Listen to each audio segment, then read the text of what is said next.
आज से 4 वर्ष पहले दिमागी बुखार की कहर को जिसने देखा है उसको महसूस किया है, उसके लिए आज का ये अभियान बहुत महत्वपूर्ण है।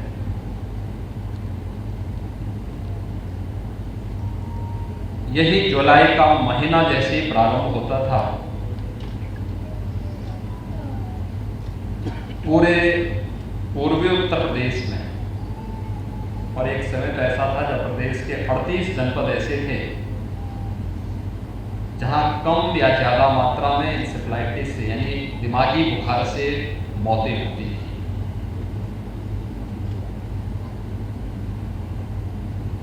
उपचार की व्यवस्था जहां थोड़ी बहुत होती भी थी तो इतनी भीड़ हो जाती थी कि सारी व्यवस्था धरी की धरी रह जाती थी, अस्त व्यस्त सारा व्यवस्था हो जाती थी और शेष अन्य जगह भगवान मालिक था। नौ की बीमारी बोल करके, अज्ञान बीमारी बोल करके लोग उसे छोड़ देते थे, भगवान भरोसे छोड़ देते थे। आज का ये अभियान अत्यंत महत्वपूर्ण है और ये अभियान इसलिए भी महत्वपूर्ण है कि पिछले 4 वर्ष के दौरान आशा बहनों ने, आंगनवाड़ी कार्यकर्तियों ने, बेसिक शिक्षा परिषद से जुड़े हुए शिक्षकों ने, नगर विकास, ग्राम्य विकास, पंचायती राज, बाल विकास और पोषाहार विभाग, दिव्यांगजन कल्याण विभाग, इन सब ने स्वास्थ्य विभाग और मेडिकल यानी चिकित्सा शिक्षा विभाग के साथ मिलकर के तमाम उन संस्थाओं के माध्यम से जो स्वास्थ्य के प्रति समर्पित हैं, यूनिसेफ, WHO, पाक, टाटा ट्रस्ट, इन सब के साथ मिलकर के जिस एक अभियान को आगे बढ़ाया था, जो प्रदेश के अंदर न केवल दिमागी बुखार से बल्कि डेंगू, मलेरिया, चिकनगुनिया, कालाजार, फाइलेरिया, ट्यूबरकुलोसिस, इन सभी से प्रत्येक व्यक्ति को बचाने के लिए अत्यंत महत्वपूर्ण कार्यक्रम था। उस कार्यक्रम जिसे हम वर्ष में 4 बार, हर तीसरे महीने में 1 बार उस कार्यक्रम का शुभारंभ करते हैं, आज ये कार्यक्रम फिर से अगले 3 महीनों का प्रारंभ होने जा रहा है, जो 1 महीने तक व्यापक जागरूकता का अभियान होगा। रैलियां निकलेंगी, घर घर जाकर के आशा बहनें एक परिवार के साथ दस्तक देंगे। ट्रेनिंग के कार्यक्रम हमारे पहले ही संपन्न हो चुके हैं, जिसमें आंगनबाड़ी, आशा वर्कर, पैरामेडिक्स, पीडियाट्रिशियंस और भी अन्य जितने भी हेल्थ और हेल्थ से रिलेटेड जितने लोग स्वास्थ्य से संबंधित विभिन्न विषयों को लेकर के जो लोग कार्य करते हैं, उन सभी के ट्रेनिंग के कार्यक्रम गोरखपुर में भी और KGMU लखनऊ में भी संपन्न होने के बाद आज जिस एक अभियान को हम आगे बढ़ा रहे हैं, अगले 3 महीनों के लिए हमें अब इस प्रकार की बीमारी के प्रति जिस व्यापक अभियान को हम आगे बढ़ा रहे हैं, बरसात के समय ही उन बीमारियों की आहट सुनाई देगी और उन चुनौतीपूर्ण स्थितियों में हम लोगों को प्रत्येक व्यक्ति की जान की कीमत को समझ करके एक बच्चे को, एक व्यक्ति को बचाने के पवित्र अभियान के साथ जुड़ना है। और इसलिए इस कार्यक्रम के अवसर पर मैं यहां पर और प्रदेश भर के सभी जनपदों में संचालित होने वाले इस पूरे कार्यक्रम के लिए आप सभी का हृदय से अभिनंदन करता हूं। इस पूरे कार्यक्रम के आयोजकों को हृदय से धन्यवाद देते हुए अपनी शुभकामनाएं भी देता हूं। आज प्रख्यात स्वतंत्रता संग्राम सेनानी और प्रख्यात चिकित्सक डॉक्टर VC राय का जन्म दिवस भी है, उनकी जन्म जयंती का पवित्र दिवस भी है। चिकित्सा क्षेत्र का जो प्रतिष्ठित पुरस्कार दिया जाता है वह डॉक्टर वीसी राय की नाम पर ही दिया जाता है। मैं इस अवसर पर चिकित्सकों की प्रति आज के इस दिवस को समर्पित करते हुए डॉक्टर वीसी राय को हृदय से विनम्र श्रद्धांजलि भी अर्पित करता हूं। इंसेफ्लाइटिस की जो लड़ाई यहां पर थी, दिमागी बुखार की जो लड़ाई थी, इस लड़ाई को मेरे साथ यहां पर मंच पर जो हमारे जनप्रतिनिधि हैं रवि किशन जी को छोड़ करके, क्योंकि वह उस समय मुंबई में फिल्मों में शूटिंग करते थे, लेकिन शेष हमारे जो जनप्रतिनिधि हैं या पदाधिकारी हैं, ये सभी लोग मेरे साथ सड़कों पर इस लड़ाई को लड़े हैं और इंसेफ्लाइटिस के उन्मूलन के लिए, दिमागी बुखार के उन्मूलन के लिए एक लंबी लड़ाई लड़ने का परिणाम है कि हम लोग इस निष्कर्ष पर पहुंचे कि वास्तव में इसका उपचार क्या है।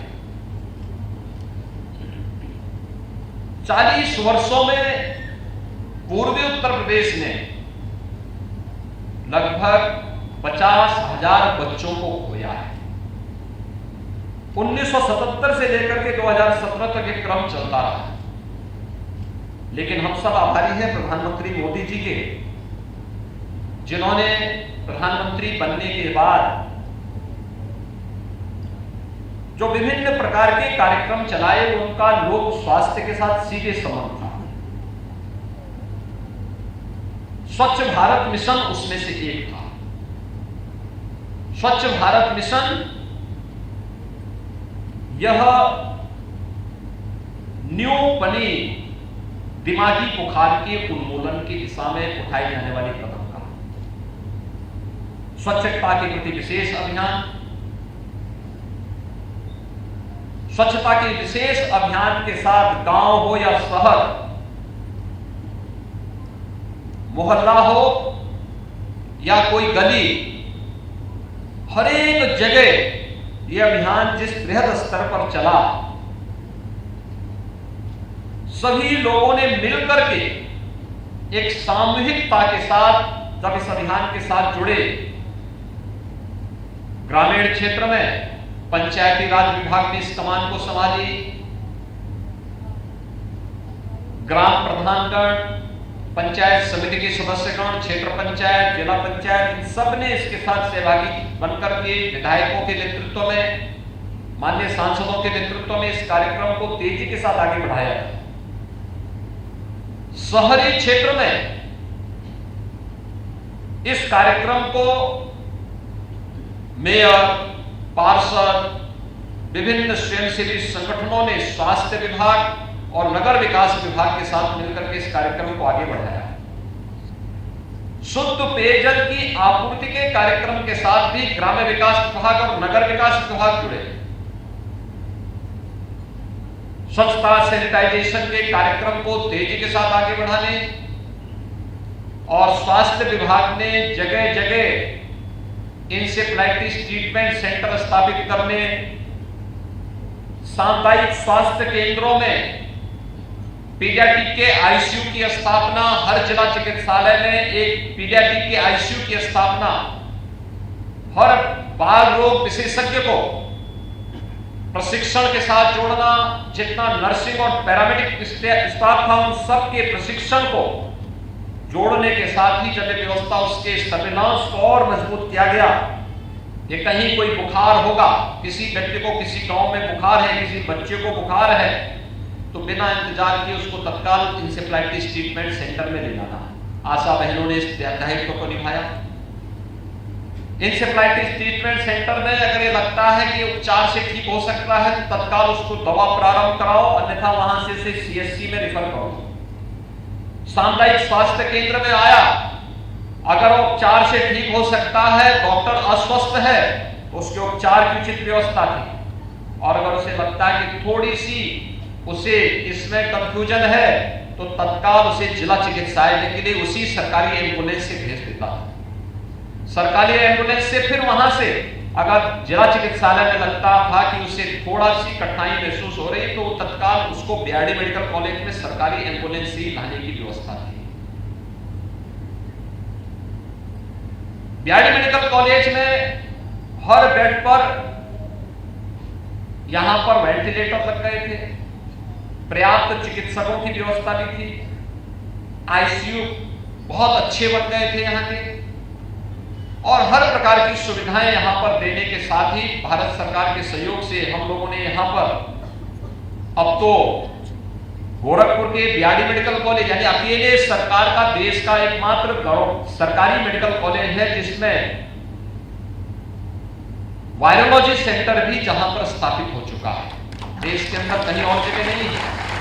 किसी भी प्रकार के वायरस को पहचान करने की क्षमता, बीमारी कोई भी होगी, वह बीमारी को, विषाणु जनित हर एक बीमारी को चिन्हित करने की व्यवस्था यहां की जो वायरोलॉजी लैब है, जो सेंटर है, उसमें इसको वहां पर चिन्हित किया जा सकता है, उसको पहचाना जा सकता है और फिर उसके उपचार के लिए उस प्रकार की व्यवस्था भी यहां बनाई जा सकती है। ये सभी कार्यक्रम जब एक साथ सामूहिक रूप से चले, आज उसका परिणाम है, और परिणाम है कि दिमागी बुखार का के कारण जो बीमारी से जो होने वाली जो मौतें थी वो 95% नियंत्रित हो चुकी है। और ये बताता है कि लोक स्वास्थ्य का जो विषय है वो केवल स्वास्थ्य विभाग के उपचार पर निर्भर न होकर के जागरूकता का और वहां पर अंतर विभागीय समन्वय के माध्यम से टीम वर्क का उसमें बहुत महत्व है। टीम वर्क, सामूहिकता के साथ मिलकर के सब एक साथ कार्य करेंगे, उसका उस पर प्रभाव पड़ता है। और आज इंसेफ्लाइटिस पर हम लोग नियंत्रण करने में सफल हुए हैं तो उसके पीछे इसी सामूहिकता का परिणाम है। जब समाज के प्रत्येक तबके के नागरिक इसके साथ जुड़े हैं, हर एक ने अपनी अपनी जिम्मेदारी निभाई, तो हम 95% तक इसको नियंत्रित करने में सफल हुए हैं। मौत 95% नियंत्रित हो चुकी है। हमें अभी उन 5% बच्चों को भी बचाना है जो इंसेफ्लाइटिस की चपेट में आते हैं। याद रखना, इंसेफ्लाइटिस एक ऐसी बीमारी है कि अगर समय पर हमने उसे उपचार नहीं दिया, उपचार में देरी हो गई और बच्चा अगर जीवित रह भी गया तो शारीरिक और मानसिक दिव्यांगता का शिकार हो जाता है। किसी गरीब परिवार में कोई बच्चा, अच्छा हंसता खेलता हुआ बच्चा अगर शारीरिक और मानसिक दिव्यांगता का शिकार हो जाता है तो क्या स्थिति पड़ती होगी उस बच्चे का। इसलिए यहां पर यद्यपि हम लोगों ने कंबाइंड रिहैबिलिटेशन सेंटर स्थापित किया है, ज्यादातर जनपदों में भी हम लोगों ने डीडीआरसी की स्थापना की है, लेकिन ये समाधान नहीं है। समय पे बच्चे को उपचार मिलना, पहले तो सावधानी हम इस बात की रखें, सफाई के माध्यम से, शुद्ध पेयजल के माध्यम से, जानकारी देकर के, वैक्सीनेशन जब चलता है उस समय वैक्सीन देने की व्यवस्था, ये तमाम कार्यक्रम आगे बढ़ाने के कार्यक्रम जो चलते हैं, इन सभी के माध्यम से जागरूकता का कार्यक्रम करके पहले तो बीमारी से बचाओ। अगर आई गई बीमारी तो बीमारी आते ही तो बिना किसी लापरवाही के तत्काल उपचार शुरू करना। उपचार झोला छाप डॉक्टर के पास जाकर के नहीं, विशेषज्ञ चिकित्सक के पास जाकर के, सरकारी हॉस्पिटल में जाकर के, और बिना किसी हीला हवाली के उपचार शुरू करना। समय पे उपचार हो जाएगा, बच्चा ठीक हो जाएगा, फिर से हंसता खेलता आपके सामने दिखाई देगा। लेकिन अगर थोड़ी लेट कर ली तो दिक्कत हो सकती है। और इसलिए 5% जो बच्चे अभी भी दिमागी बुखार की चपेट में आते हैं, चाहे वह जापानी इंसेफ्लाइटिस हो या एक्यूट इंसेफ्लाइटिस हो, उन 5% बच्चों को भी पूरी तरह दिमागी बुखार से मुक्त करने और दिमागी बुखार की हमेशा के उन्मूलन की दिशा में अब नए कदम को आगे बढ़ाने के लिए ही यह विशेष संचारी रोग नियंत्रण और दस्तक अभियान का शुभारंभ आज फिर से किया जा रहा है। उत्तर प्रदेश के अंदर जो हमारी अलग अलग क्षेत्र हैं, अलग अलग क्लाइमेटिक जोन भी हमारे पास है, उसमें अलग अलग क्षेत्र में अलग अलग प्रकार की बीमारी भी देखी जाती है। उस जगह दिमागी बुखार है, कुछ क्षेत्र ऐसे हैं जहां मलेरिया आदि पाया जाता है, कुछ क्षेत्र ऐसे हैं जो डेंगू की दृष्टि से अत्यंत संवेदनशील होते हैं, कुछ क्षेत्र ऐसे हैं जो चिकनगुनिया के लिए संवेदनशील होते हैं, कुछ क्षेत्र ऐसे होते हैं जो कालाजार के लिए संवेदनशील होते थे। धीरे धीरे करके इन पर नियंत्रण किया गया। जैसे कालाजार उत्तर प्रदेश ने नियंत्रित कर लिया है। मलेरिया को बहुत शीघ्र नियंत्रण करने की दिशा में जो कदम बढ़ाए गए हैं, हम नियंत्रण करने की ओर अग्रसर हैं। पोलियो उत्तर प्रदेश के अंदर विगत 10 वर्ष के अंदर एक भी मामला देखने को नहीं मिला है। फाइलेरिया को प्रभावी नियंत्रण करने की दिशा में भी कदम बढ़ाए गए हैं। ये तमाम कार्यक्रम एक साथ चल रहे हैं, लेकिन अभी दिमागी बुखार के साथ साथ डेंगू को प्रभावी रूप से नियंत्रण करने की दिशा में सामूहिकता का प्रयास फिर से आवश्यक है। और हर एक संस्था अगर अपनी अपनी जिम्मेदारियों का निर्वहन करने लग जाए तो मेरा ये मानना है कि हम लोग दिमागी बुखार के साथ साथ हर एक संचारी रोग को प्रभावी नियंत्रण करने में सफल होंगे। यहां पर स्वास्थ्य विभाग से जुड़े हुए और जितनी भी आशा बहनें हैं, आंगनबाड़ी कार्यकर्त्री हैं, इन सबसे मेरा आग्रह होगा वे इस बात को भी प्रयास करें कि प्रधानमंत्री जी ने 2025 तक देश को टीबी से मुक्त करने के एक विशेष अभियान को आगे बढ़ाया। ट्यूबरक्लोसिस, इस पर प्रभावी नियंत्रण करने के लिए शासन स्तर पर फ्री में उपचार की सुविधा पहले से उपलब्ध है। हम लोग अगर कोई ऐसा व्यक्ति है जो ट्यूबरक्लोसिस से ग्रसित है, उस व्यक्ति के उपचार की फ्री में व्यवस्था है। थोड़ा हम शासनिक प्रशासनिक मशीनरी के साथ मिलकर के उस कार्यक्रम के साथ जुड़े और अलग अलग व्यक्ति ऐसे लोगों को गोद लेकर के कि उसकी व्यवस्था, उसको हॉस्पिटल तक पहुंचाना, हॉस्पिटल से उसकी नियमित दवा उस तक पहुंचाने की व्यवस्था करना, शासन इसके लिए अलग से धनराशि भी उपलब्ध करवाती है। अगर ये सभी कार्यक्रम के साथ हम जुड़ जाएं तो हम लोग 2025 तक न केवल उत्तर प्रदेश को बल्कि उत्तर प्रदेश अगर ट्यूबरक्लोसिस से मुक्त हो गया तो भारत भी ट्यूबरक्लोसिस से मुक्त होने में ज्यादा देर नहीं लगेगी। और इस पवित्र कार्यक्रम के साथ भी हमें जुड़ना चाहिए। समाज के किसी भी व्यक्ति के में अगर कोई किसी रोग से वह ग्रसित है तो वह चुनौती पूरे समाज की होनी चाहिए।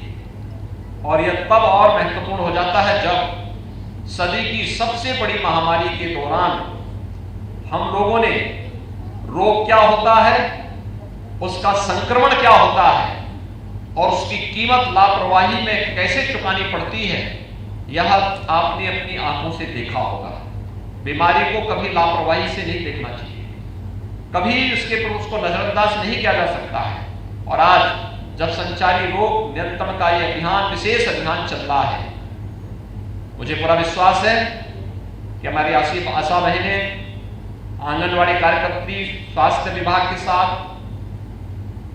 मिलकर के यूनिसेफ, WHO, पाक, टाटा ट्रस्ट जैसी संस्थाओं के साथ मिलकर के पूरे प्रदेश के अंदर हर घर दस्तक देकर के कोई भी बच्चा बीमार है तत्काल उसके उपचार की व्यवस्था, सरकारी एम्बुलेंस से हॉस्पिटल तक पहुंचाना, डॉक्टर की देखरेख में उसके उपचार को आगे बढ़ाना, किसी भी स्तर पर लापरवाही न हो, क्योंकि एक एक बच्चा हमारी अमूल्य धरोहर है और उस अमूल्य धरोहर को सुरक्षित रखने की जिम्मेदारी हम सबकी सामूहिक होनी चाहिए। इस विश्वास के साथ हम सभी मिलकर के इस पूरे अभियान को आगे बढ़ाने का कार्य करेंगे। आज के इस पूरे अभियान के प्रति मेरी शुभकामनाएं हैं। मेरा बड़ा विश्वास है कि हम लोग इंसेफ्लाइटिस के उन्मूलन के भी इस खुशखबरी को पूर्वी उत्तर प्रदेश के लाखों बच्चों तक बहुत शीघ्र देने में सफल होंगे। एक पूरे अभियान के प्रति मेरी शुभकामनाएं हैं। धन्यवाद। जय हिंद। नमस्कार, मैं हूं मानक गुप्ता। अगर आपको हमारा ये वीडियो पसंद आया हो तो इसे लाइक और शेयर जरूर करें, और हाँ, हमें सब्सक्राइब और फॉलो करना ना भूलें ताकि आप देश और दुनिया की कोई खबर मिस ना करें। तो जुड़े रहिए हमारे साथ और देखते रहिए News 24।